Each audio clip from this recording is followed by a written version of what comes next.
You guys are obviously going to be more versatile next year, at least on paper.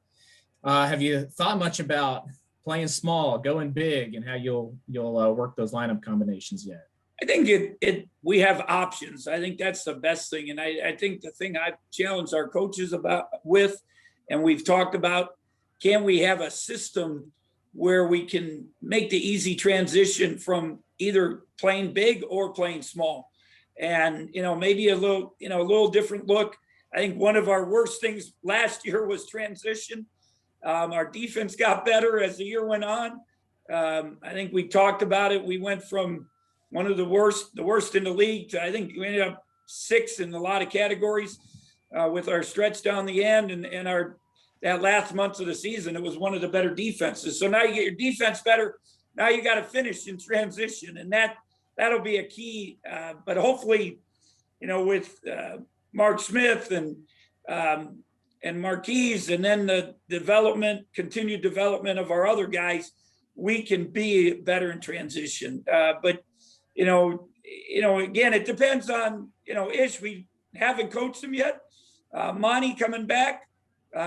But I think we have that opportunity to go both ways. And even with bigs, if we're healthy, Carlton and Logan, you saw that a little bit with USC, had great success playing 2 big guys that were versatile out on the court. Obviously they had a great run in the tournament. So, even though small ball's been important and been probably more successful than anything, but USC kind of gave everyone a little different look that maybe it still can work. One more quick one with Marquise. Do you see him? Do you envision letting him have a green light to shoot from anywhere like he did at his old school? If he can make them, that's our biggest thing beside the transition, I think, is the, productivity and efficiency.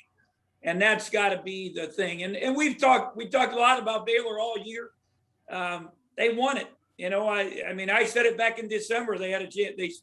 I thought they should win it or had a chance to. And how do you become that? Right now, they're the standard. And those guys took tough shots, but they made them, and they shot 40-some% from 3, and that's kind of our goal. Not maybe just we don't have to shoot more shots, but be a better percentage. And I want Nigel to be able to, and Mike McGurl and Selton to be able to make plays when we need baskets. But I don't, I'm not sure we're going to come down and jack it. I don't think that works in our league. So, but hopefully a little more efficient, and which will allow a little more freedom. All right. Thanks, Bruce. Appreciate it. Yep. Next question to Greg Palmero. Hey, Greg? Coach. Can you hear me? Yes. Okay, thank you. You talked about relationships with Conzo Martin, obviously, and others. I'm wondering, as this transfer period has unfolded so crazily, and you haven't had a chance to have in-person visits with potential additions, I'm wondering how much those relationships have really come in handy, especially with losing Deshaun and adding Mark Smith. Yeah, it was funny because Conzo called me like on a Wednesday or Thursday and said it was early in the morning. I was kind of surprised by the call and at that time of the day, and he goes, I just want to talk to you about Dejuan, and I can't, again, I did not want to lose him. He had his mind made up. I hope the best for him. One of the last things I told Dejuan is that make the right decision, not the school, but the coach. Because I think that was it for him, for his future. I'm worried about his future. I want him to make it. I don't want him to be somebody that doesn't make it. And I told Zoe after, he committed to him, I couldn't be more happy that he's going to a guy that's going to care about him and worry about him for life. And that, to me, that's important. Conzo talked yesterday about what he's, when he's had discussions with the oversight committee and the different committees he's part of with the NABC is, that Coach Katie saved his life, gave him a chance in life. And that's why he's successful, because of his coach. And Zoe, played as a freshman, but, he wasn't like, Glenn Robinson dominating right from the beginning. And it took him a while, but by the end, he was a really good player. And if his knee would have been halfway decent, he probably would have played in the NBA. But he also, Coach Katie, stuck with him and made sure he got his degree and gave him a chance in the coaching profession. And now he's turned out well. And that's what we talk about. That's what we're worried about. So I was happy for Dejuan. And again, when we talked to, and then about 4 or 5 days later, Mark Smith popped up and I said, Zoe, we recruited him twice. What do you think? He told me to, he loved him as a young man. He had just had lunch with him. And, to kind of when they said goodbye he was very positive. So hopefully it'll work out for both of us. But, again, that all the transferring, I told, and we've talked about it a lot, is how do you make a decision off a Zoom call? The relationship, we've been fortunate that Shane is knew Marquise from when he was younger and knew his brother, had some relationships with Ish. And so it hopefully will help, but around the country, kids are making decisions that, I'm not sure 48 hours on an official visit, but a relationship you develop over a year or two usually gives you some idea of what you're getting into, where a couple Zoom calls, and I'm not sure it's going to help you. So it'll be interesting what happens in June. And I know we're up in the 1400s, near 1500 with the portal. And, it'll be interesting once kids go to school. First, once guys go home now in May, how many still transfer because they wanted to work out with their teams. And then they get home and everybody says, oh, go try find another place. And then what happens in June? So, we're just all we can worry about is ourselves. And I've told people, I don't know if I want to go recruiting in the summer because I don't want to leave our guys, because the most important guys we can recruit is the guys we have in our program right now. One quick follow. Do you see Mark Smith getting time at point guard? I know that was one thing that was mentioned out here as being part of his decision. Do you see him at point? Well, I hope he has an opportunity to handle the ball and make plays. And that's important. Obviously, he's a great shooter. He's experienced, got the big body. But I recruited him.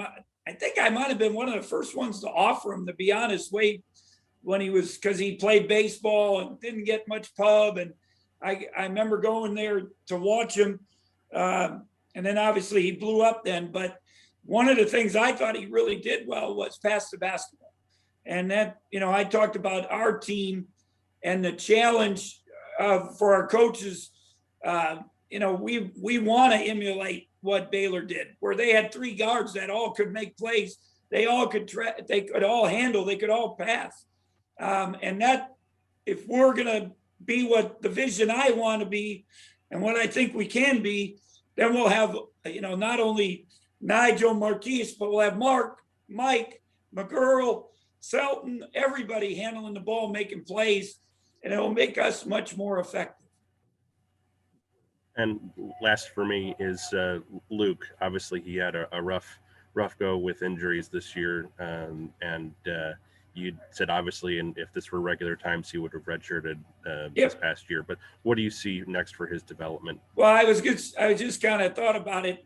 When I had been buzzing through the players, I forgot to bring him up, and again, I can't, his courage to come and play. We were talking about the other day. He played basketball 2 times or 2 weeks over about a six-month period. And then I stick him in the game against Texas, against 3 of the best guards in the country.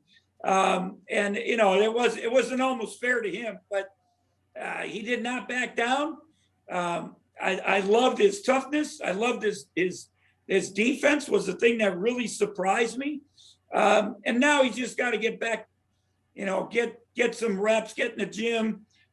He's a great young man. He's got a little orneriness, competitive spirit to him that I love. And, I hope he can be that first little guy that can come in for us and give us some good quality minutes, and give us that stability when you got, guys coming in and out. He can give us that different look. Thanks, Coach.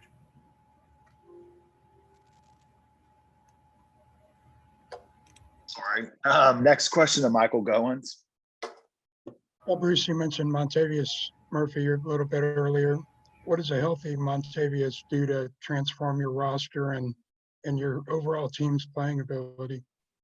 Well, I think the thing, it's a guy that played as a freshman, hit a big basket on a road game at UNLV the year before as a freshman. And he was probably as good as anybody on the defensive end for us. He picked up things really well. Even now, he just started getting back into some live action. He has some real good basic instincts on defense. He does things. He has a great feel. And, if we, that part of it, experience defensively, maturity, but he's got to get, he hasn't played much basketball and had even much time in the gym over this last year. So just him getting confident, shooting the basketball, feeling more confident, figuring out some niche to score. I think the other thing he really does well is he passes the ball. It was one of the things that we struggle with from those big guys, from any of our big guys this year. So he can bring a lot of different things to our roster. What is his current health and what's the projection for the beginning of the season? He had surgery, did this in Houston, did his classes on Zoom, started the recovery there through his physical therapists and doctors there, got back here, it was in March. And then we've made the progression, it's basically how many shots a day to running in the pool to, we got the couple other different running machines that he's been able to use. And then just this week was the first time, as I mentioned, a little bit of live action. We're limiting his reps in that, but he has been on the court, and I'm sure for him, he just got to feel good about having that opportunity to get back in there and sweat a little bit and compete. But it's going to take time. There's no doubt. But hopefully go home and feel like he can get in the gym and do open gym and then come back and be ready to go in June. And what's your comfort level with your bigs, with your posts, with your forward position, with the addition of Masood? Yeah, I mean, you got to feel good about Davey on what he did. I'll be honest, when Casey went down, I was really worried about how Davion stepped up. Casey, it's been a slow recovery. We actually kind of went back and started over with him after the season was over, and he's been as limited as anybody. Carlton is starting to get going again. Kind of went back again after the season and let him rest and recover a little bit. As I said before, that's going to be important, how their progress. And then, Logan, I'm sure if you watch, he got unbelievable skill. I mean, it's shooting a 3-ball, passing the basketball, natural instincts that I don't think any of our guys have. But, as we all know, freshmen, especially freshman big guys, sometimes it takes a while. We talked about Monty, and now you add Ish to the mix. Again, experience, a young man that scored 31 points in the ACC game. So he's got some skill. Every time I call him, he's in the gym. So he works hard. He loves it. Great young man. And then you got Max, gives you that versatile guy that can go either that 3 or 4 if you played small ball. Max has had a surgery right now and is won't be really getting back until June. So, but I hope we have good depth. But again, till we get them all healthy and get them all here, we'll know more as we get into June and July. And are you looking forward to a little better team cohesion ability through the summer versus what it was last year? Yeah, there is no doubt. I mean, we've talked about it. What we went through there's so many unknowns last spring, not even having guys here, to when we brought the guys back late June, that quarantining for 14 days, limited 3-4 guys in the gym at a time. We were scared. We were afraid to have them in our office. That was probably October, November, before we even started watching film with guys. To have that opportunity, no open gyms. I got to believe that, that sense of normalcy of open gym and coming in the gym, they can come in at night. Our police actually came to the gym because after the season, we opened it up again now after a certain time, and we had guys shooting in there, and I guess it wasn't communicated to the campus police. So they were like, who the heck is in the building? And it was our guys. So, that's what you want. You want them in the gym. You want them playing. You want them excited, doing team things. We took them to a movie the other day for the first time in a long time. We're working on getting a paintball thing here going, just fun team things where they can feel like they're normal students. Thanks, Bruce. Next question to Tim Fitzgerald. Hey, Coach. You made such incredible progress on the defensive end of the floor last year, and you're bringing in 5 new guys. So you kind of have to put those principles back together with the new group. But does it help that 3 of them have Division I experience? Yeah, I don't think there's any doubt that it helps concepts.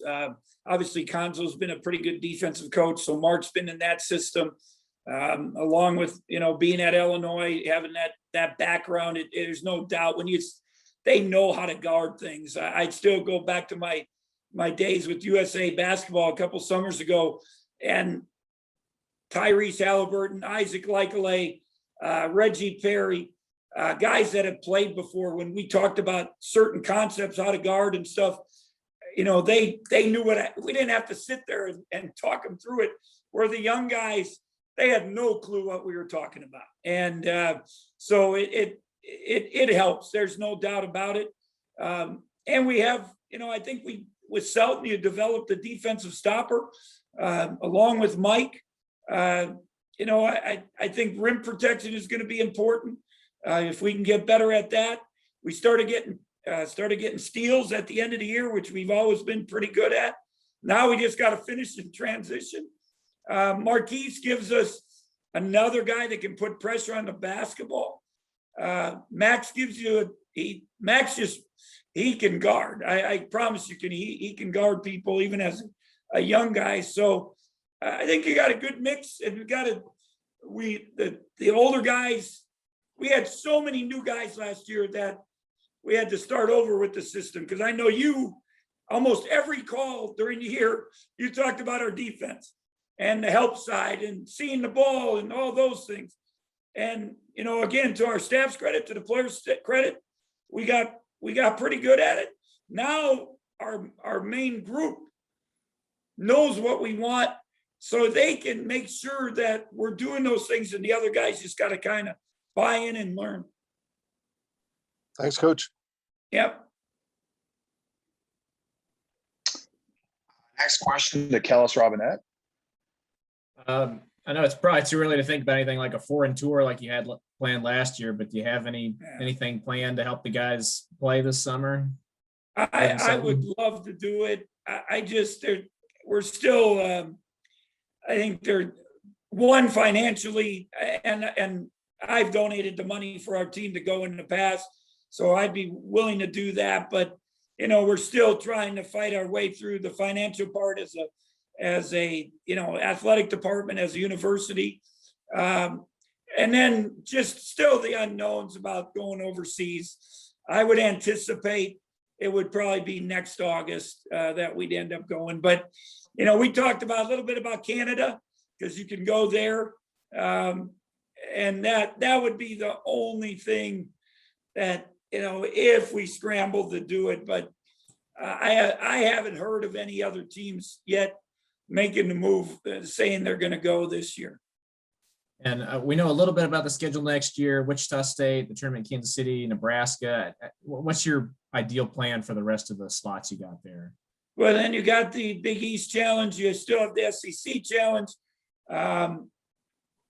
You got a pretty good nucleus to start with those games. And then obviously we got to get enough home games for our season ticket package. So just a mixture.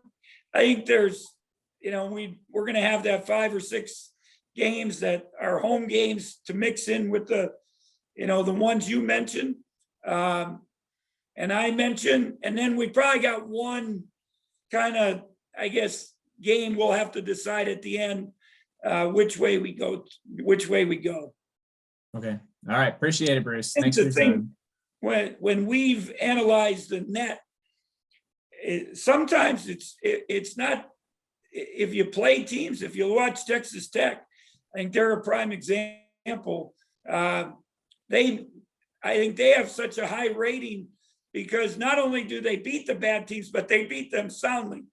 And their defensive efficiency and offensive efficiency is so high. So they get wins and they get points for that.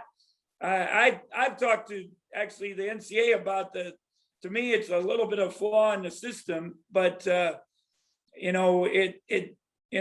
kind of that, do you play those teams? Because the other guys, Oklahoma, Lon has always had great success playing some, the kind of mid-majors on the road, and we getting wins off that and getting a high rating also. So a little bit of mixture with both of those.